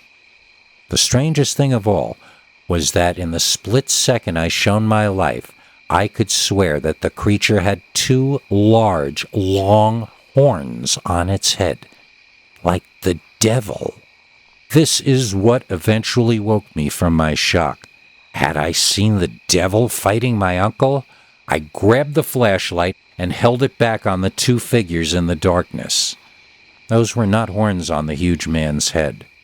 They were something even stranger. They were dog ears. Was this a mangy dog? Was this a very large, sick dog running around on its hind legs in the dark out of some sort of manic state? Had it been driven into a frenzy by something? My uncle took a few punches at the creature's body, landing each blow with ease, but not seeming to have much of an impact on the giant dog-headed monster itself. Then Uncle Popeye landed a true rock'em sock'em blast right on this hideous forest demon's chin and actually set him back a step. Then the annoyed monster screamed. The dogman gave my uncle a backhanded slap in a bored manner and sent him flying sideways into a tree. I watched as my only means of support crumpled like Raggedy Andy, and the dogman wandered off aimlessly into the forest. I guess he forgot about me, which was just as well. It was a while before I could get up the courage to go out and see my uncle. It didn't take much to wake him up, and he was able to walk back to the tent under his own power. We spent the rest of the night in silence. By the morning, my uncle decided we were leaving. He seemed okay, although we really should have gone to the hospital to have him checked out for all manner of things, including a concussion, internal bleeding, and possible infection of all those cuts. But he was Uncle Popeye, and it was the 1970s, so we went home and moved on. One of the big changes in our life that arose out of this occurrence was that my uncle enrolled me in karate classes. He said the reason the dogman slapped him around was that he was trying to box the creature. If he had been familiar with Eastern fighting techniques, which are more useful against a larger opponent, he might have held his own longer or not gotten hit as hard. He wanted me to know how to fight larger guys than myself, and it was the Dogman who inspired him to enroll me in those classes. I got sick of rock'em sock'em robots after that. My new thing was the Kung Fu TV show, starring David Carradine. Although, I don't think even David Carradine could have won a fair fight against the Dogman. Dogman is a mental or holographic projection, as told to Peter Bernard, read by P. Q. Ribber. I am one of the very few people who have gotten to see something I could call Dogman, not once, but twice. The first time, I was convinced I had a close encounter with a predator and that I barely escaped with my life. The second time, I became convinced that Dogman is, in actuality, a mental or holographic projection from a lost high culture. I retired in my late 30s and have pursued my dream since then, which is to hike and camp a full 40% of my time. I alternate between vacations in luxury campers to genuinely extremely dangerous climbs and hikes. I've also gone camera hunting for various rare animals, and I know how hard it can be to get a clear picture of a predator in the wild. I never got a picture of a Dogman, but I did get two pretty strange stories. Okay, so I was hiking the Greenstone Ridge Trail in the Isle Royale National Park with 3 buddies, and we heard something bellowing off in the distance. None of us heard anything like that before in our lives. One of my buddies started pointing, and out of the bushes in front of us runs this giant thing. I want to say it was like a Yeti or a Bigfoot. It was a monster covered in dark brown hair. It didn't have big human feet, and it didn't have a gorilla face like a Sasquatch, though. It just sort of looked like a standing, talking dog from a kid's nightmare. It had hands, and it ran on its hind legs. It was making a growling sound, and it had something in its mouth. I couldn't see what it was, and maybe I'm lucky I didn't see it. It shook its head violently, as though trying to throttle the life out of whatever was in its massive jaws. It gave off every bit of the energy of a killer. This was a carnivore, born to kill and eat everything in its path. All of what I'm describing occurred in a split second, and I'm not sure the animal was even aware of our presence. It ran off up the path and off into the distance without ever acknowledging us. We stood there dumbfounded, unsure of what we had just witnessed. One of my friends noticed it left tracks as it ran off, and for some reason we decided to follow them out of curiosity. They led up the side of a mountain, following a path and walking directly down the center of this dirt path the entire way. Then the tracks ended. They just ended. The creature could have dived off the side of the cliff, but there was nothing below for hundreds of feet, and we didn't see its corpse down there either. There was no place to leap up to either. There was no place to go down from where the last tracks occurred. Also, the last tracks looked the same as the tracks before it. They showed the animal was running, uninterrupted, just as it had for its entire track. It did not look like the animal jumped from this point. It just looked like the animal had run into oblivion. I stated that the ground must just be harder from this point on, and that surely we'd pick up the trail as we headed further upward. My buddies didn't really buy my theory, as we were all still leaving tracks even as we traveled further up.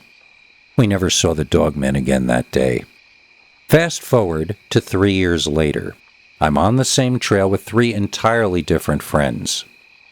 I've told none of them about what happened the last time I was in this location. In fact, I haven't even told any of them that I was ever here before. Our first night camping, we set up tents in a clearing. The entire night we were tormented by someone running through our camp, slapping our tents and running off. It was a stunning concept to us that someone hiking up here would waste his energy like that, running around, risking getting shot, tormenting other hikers. Where was the logic in this behavior? Even though I had gone back to this area hoping to see the Dogman again, it hadn't dawned on me yet. All of our second day hiking, I had that feeling of being watched. I could see nothing with my eyes as I looked around to support the vibe I was picking up, but I was increasingly certain through the day that whoever was bothering us the night before was now following us. I told as much to my fellow hikers, who told me they did not share my feeling of being watched. That night, however, we were once again plagued by someone running through the camp and slapping our tents. When we would look outside, we would see nothing out of place whatsoever. We became too concerned with this to sleep, so we built a big campfire and spent the rest of the night staring off into the dark, straining to see what was out there. The third day, I once again had that feeling that we weren't alone. After a few hours, I insisted I knew where our stalker was. I pointed to a patch of woods west of us, and I darted directly toward it. This is a very bad procedure on a hike like this, to fly off without the agreement of the others, especially when you might be running directly toward danger. It was a completely illogical thing for me to have done. I think that whatever was in the woods had become a bit of a Moby Dick to me due to my recent sleep deprivation. So there I was, screaming in anger and running toward a monster like I was Mel Gibson in the movie Braveheart. My fellow hikers ran after me, probably unsure what else to do. Then, the thing that had been stalking us, the thing that had been taunting us, the thing that hadn't been letting us sleep, stepped out from the forest. This was the most terrifying thing that has ever existed. This was like a dog version of Tyrannosaurus Rex. This was a 13 or 14 foot tall, prehistoric-looking giant with massive claws on the ends of both its thick arms and tree trunk legs. It whipped its tail behind it like a weapon, and it roared. My friends and I turned tail and ran like a scene from a Monty Python movie. There was nothing graceful about our egress. We climbed over each other and through each other like frightened children. The extremely and impossibly large dog thing had put our conscious thinking minds to sleep and had awakened the primal, terrified, pre-lizard fight or flight parts of each of us, and we had succumbed to the lowest aspects of our fear-based ego selves. We would have gnawed through each other to get to safety. There was no humanity left in any of us. That is how effectively the dog monster man was in reducing us to nothing but fear. A scream went up behind me, and when I say up, I mean one of my friends got lifted in the air as he screamed. I tumbled behind some bushes and a large rock, hiding and peeking out. What I saw was something from an old black and white Warren horror comic book. This thing with a head like a giant rat, mixed with a giant dog, mixed with a dinosaur, held one of my buddies who had lost consciousness about 5 feet off the ground and inches from its nauseating, drooling, and giant jaws. It was going to eat my friend. I grabbed some rocks and started throwing them at the thing and screaming, anything to distract the dog monster from eating my friend. Then the other two joined me, and the strangest thing happened, yet something even stranger than this story has been so far. The animal blinked out. It turned off. It looked like someone just turned the TV set off. My unconscious friend slammed to the hard ground from 5 feet up where he had been being held. This woke him. We beat it out of there to the closest ranger station and cut the rest of our hike off. Fact: a variety of dogman creatures are being reported by more and more people each year. Fact: these creatures can appear and disappear as though they are being projected from some other place. While here, they can leave physical traces like footprints. They can manipulate matter like when my friend got picked up. When they are turned off, It's as though they were never actually there.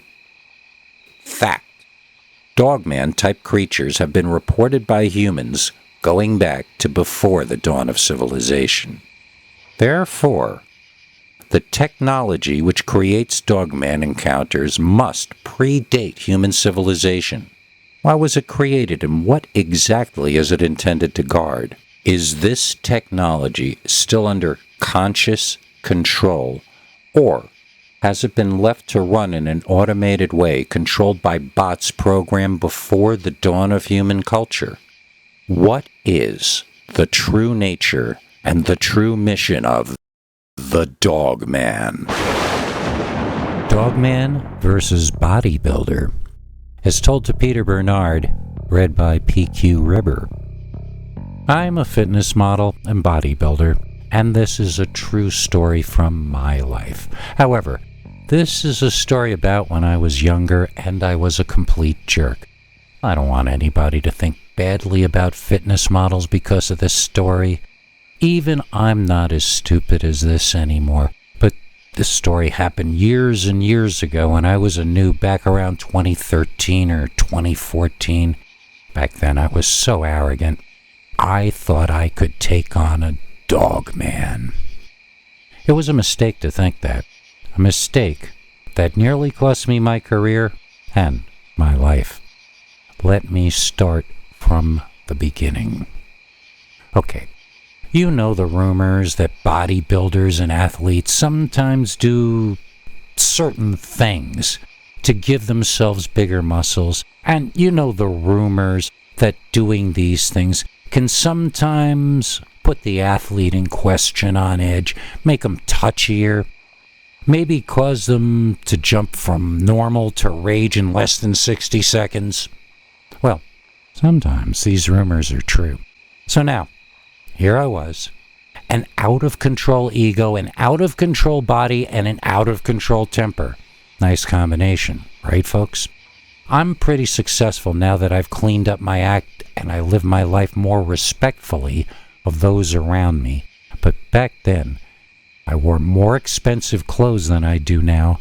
I lived in a fancier place, and I drove a ridiculous sports car whose brand name shall not be mentioned, since everyone would know who I am then. How did I do it? Simple. I just lived beyond my means. So, I had a buddy from back when I was a normal person in high school who would come out to visit me sometimes, and this story starts on one of those days. We were cruising down the highway together, just gabbing, enjoying some tunes, living the life. We started talking about ex-girlfriends, and there was this one chick we both really digged, but never asked out. Let's call her Alice, because when you looked at her, you were in Wonderland. So my bro tells me he's Facebook friends with her, and she's hotter than ever. Plus, she just got divorced. Kids? I asked. Would I even be talking about her if she had kids? He answered. See, now that is a true friend. So, he starts writing her for me online, and before I know it, she's on Skype, eyeing my body as I'm driving from my bro's phone. Needless to say, she gives us her address, and I'm off the highway practically before the exit is there, so I can get over to her new hometown. My GPS in those days was garbage, so we got a little lost on these back roads that claimed were getting us closer to this beautiful girl. We were seeing houses, and we were seeing fewer houses. Then we saw an abandoned factory. Then we saw trees. Lots of trees on either side. Nothing but trees as far as we could see in front of us, too. I was starting to fall asleep, but then the road seemed to narrow, and it started curving. Left and right, and left and right, sharper turns each time. We were lucky to see 200 feet in front of us before the next sharp turn. Anybody else would have slowed down. I, however, was not anybody else. Hey bro, I asked, how fast do you think I could take this baby through these curves without crashing? He thought about it for a while, then opened his mouth to answer. Then he closed it again and thought some more. Really fast, I bet, he finally calculated. No, give me a number, I asked. 70, 80, 100? He was thinking again. Finally he answered, yeah, man, definitely. Well, which one, I asked. All of them?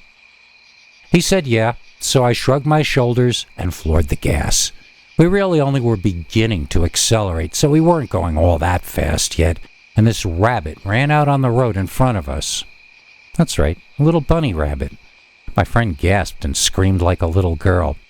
A rabbit, don't hit the rabbit. The heck with that. We had a bet going here. I floored it and headed for the little bunny. Go ahead, boo me, I don't care. Doesn't matter anyway, because I didn't hit the rabbit. How did that happen? Well, I'll tell you. In the next maybe 1 second, maybe 2 seconds, about a minute of things happened in front of my eyes. A creature flew out of the woods on our right and grabbed the rabbit. This was not a small woodland creature. This was a huge, bear-sized thing. But it was a fast-moving, huge, bear-sized thing. It was in front of my car before I could even think, and it had the rabbit in its hands. Wait, its hands? Yes, this bear-sized, fur-covered, fast-moving, two-legged thing had the rabbit in its hands. Not for long, though. In the next instant, car-struck monster and the rabbit flew out of its hands, landing somewhere outside of my view. Let's say he landed in Knott's Berry Farm, so you can all relax about the stupid bunny. The monster flew to my left, and my car's rear spun to the right, sending us into a spin. We finally crashed sideways into a tree, with my right back taking a beating. Assessing the damage, it looked like my engine and wheels were intact. I could probably still drive the thing. But that's not what mattered to me that day. What mattered to me was that someone, anyone, had dared to interrupt my drive. Someone, anyone, who got in my way in those days paid the price. I screamed. I screamed a battle cry worthy of the ancient Vikings. I got the monster in my sights. It was slumped on the ground, breathing heavily. Maybe it was dying. I decided to help it along. Getting out of the car and slamming the door behind me, I stormed over to the mass of fur laying alongside the road. Cursing and shouting, I told it to get up so I could knock it right back down.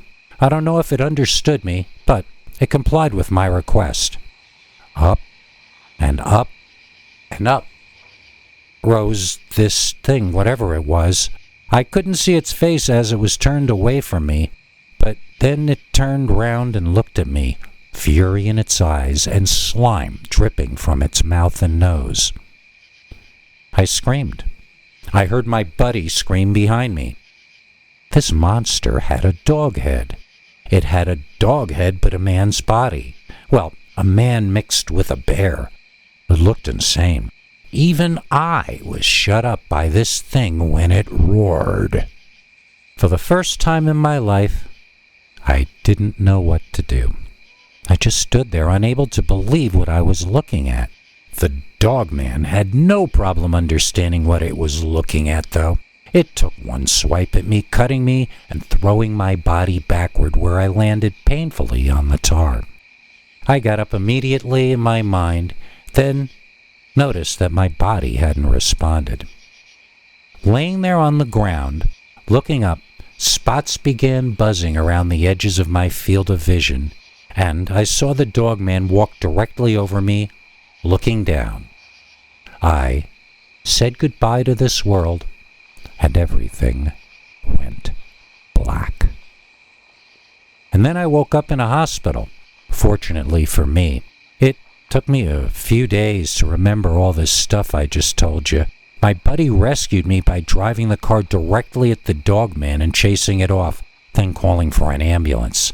I told you, this guy is a true bro. So I learned a bunch of lessons while convalescing for the next 3 months. I learned a lot of humility, for one thing. I learned respect for the rest of the world, and I learned that no matter how badass you are, nobody, but nobody, is as badass as a dog man.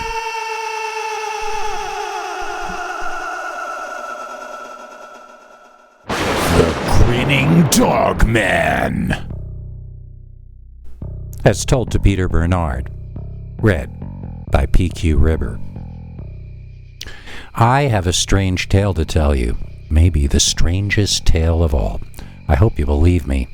I'm not sure I believe myself.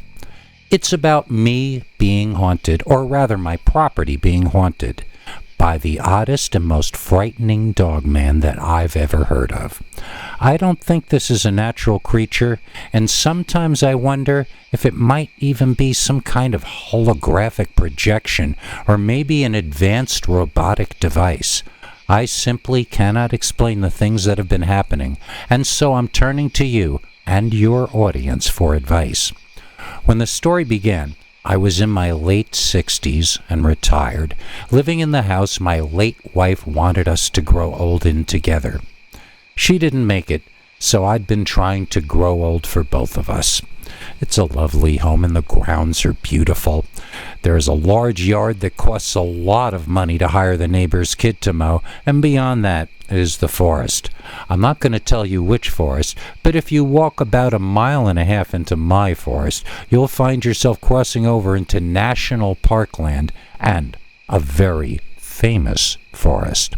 It really was the ideal place for us to retire to, but by those days it seemed pretty lonely for me. For a long list of reasons, it felt a safer financial decision for me to stay put there for the remainder of however long the good Lord wants me here on His earth. In the past year, things have become strange there, though. It started after those kids in the Walmart parking lot made fun of me, calling me terrible things just because I had a bumper sticker supporting a political candidate they don't approve of. They started following me around in the store, threatening to kill my cat. I don't have a cat.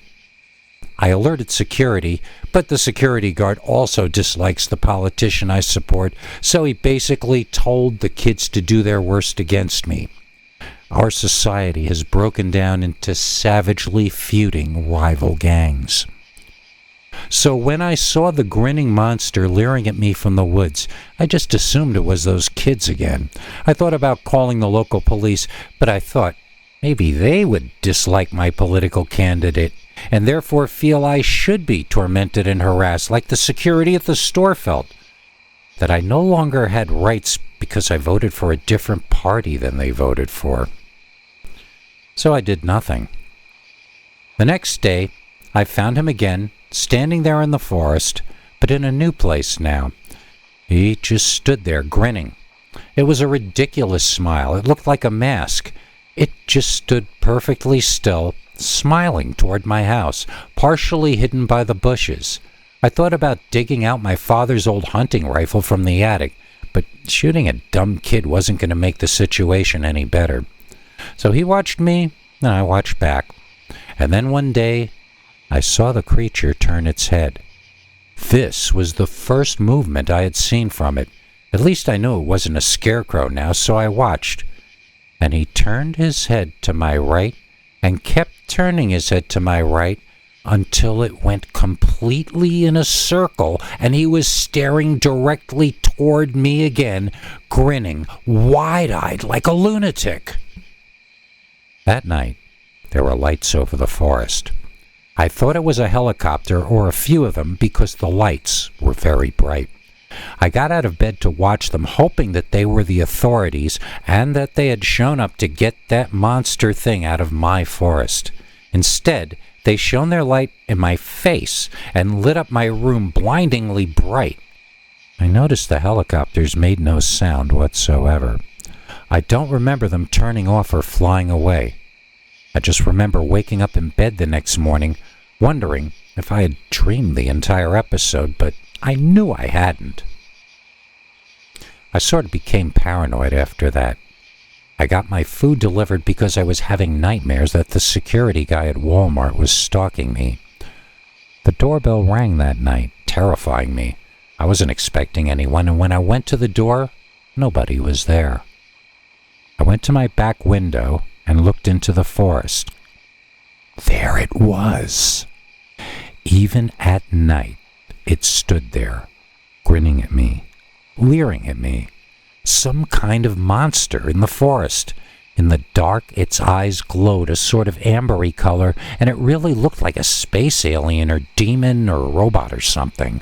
Animal eyes don't glow. They don't emit light. This creature, its eyes glowed. At the end of my rope, I grabbed a flashlight and a baseball bat and headed out barefoot and in my pajamas to the forest to have it out with this monster kid once and for all. As I began to draw closer, I could hear the strangest sound. It was almost like laughter, but not exactly. I marched into the forest, no longer seeing the monster there and not sure if I was heading in the correct direction. And then, with no warning, there it was in all its glory.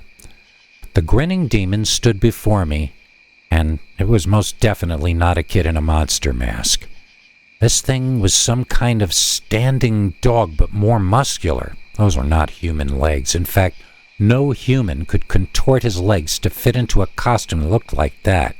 It was not a human, of that I am certain. Its hair, or fur, was messed up, filthy, and matted. The face was insane. But it wasn't a monster or Sasquatch face. Up close, I could see it was a wolf or coyote head, but dark and deranged. Its eyes looked wrong. I had never and still have never seen any sort of thing with eyes like that before. I dropped my baseball bat and flashlight and expected to die right then and there.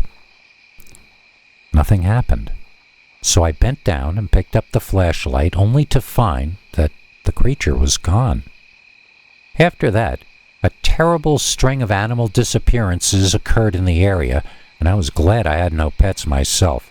I had my suspicions as to the culprit, obviously. It all reached a head one night when the creature appeared at my living room window while I watched television. Imagine looking at the window and seeing a dog standing on its hind legs, an insane look in its eyes, and a huge ear-to-ear grin on its face. Could you even imagine that? Well, I saw it, so I ran to the kitchen, or I saw it again. I ran up the stairs to my bedroom, and I swear I could hear the sound of the thing crawling up the back wall of the house. I could hear its nails sliding across the aluminum siding like fingernails on a chalkboard, and I was reduced to tears by the stress of the situation. I closed the bedroom windows, but I knew it could get in when it reached the second floor. I knew the dog man was going to get in, and I knew my days on Earth were finally over. I called my daughter on the phone to make some final arrangements, and she called an ambulance for me. Now I'm living in the retirement community that my daughter and her husband chose for me. They think I've lost my mind, so they make me talk to weird doctors who ask strange questions, and they keep me too drugged up to complain. But the thing is, this retirement community, it's located to a forest, you see, a very famous forest that you would have heard of. And there's a dog man in that forest. He comes to the backyard of the retirement home at night when everyone else is asleep. He climbs the wall to the second story of the building, and he stares at me all night. And he won't stop grinning at me. He won't stop grinning at me. Thanks for watching till the end. If you liked what you saw, please consider clicking like on the video or sharing it with your friends and family that you think might also be interested. If you would like to see more of our work, please consider subscribing and hitting that bell icon next to the subscribe button so that YouTube will alert you when we put out a new video. To become a channel member and gain access to our special perks, you can click that join link under each of our videos. Another option is to join our PayPal subscribers club at peterbernard.com. You can join for as little as 99 cents on YouTube or $1.50 at peterbernard.com, and that gains you access to our weekly secret uncensored episodes. If you'd like to see our 21 hours of archives of uncensored Dogman stories, then please join at the $3 level or above. To get to watch our shows in advance of the public, please join at our $10 level. That gets you all the perks. If you join our channel memberships, you need to check our community page here on YouTube in order to get the links to the secret videos and other perks. If you're in the PayPal Subscribers Club, Peter will email you all the news and links himself. Once joining the PayPal Club, which is Peter's homemade club, please give him a chance to see that you've joined and to compose you a personal welcome email, as none of that is automated. But whichever you join, we'll name you an executive producer for the next available episode. Do you have a scary experience that you'd like to share with us? You can email us at scarystoriesnyc@gmail.com or call our Scary Stories voicemail hotline at 804-LA-SCARY. That's 804-537-2279. It's a Google voicemail box, so that means it keeps cutting off after every 3 minutes.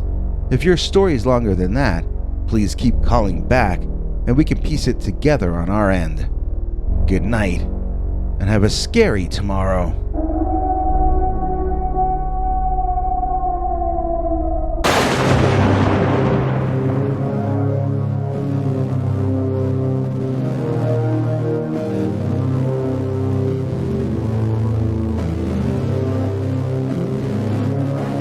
Come back for more scary stories.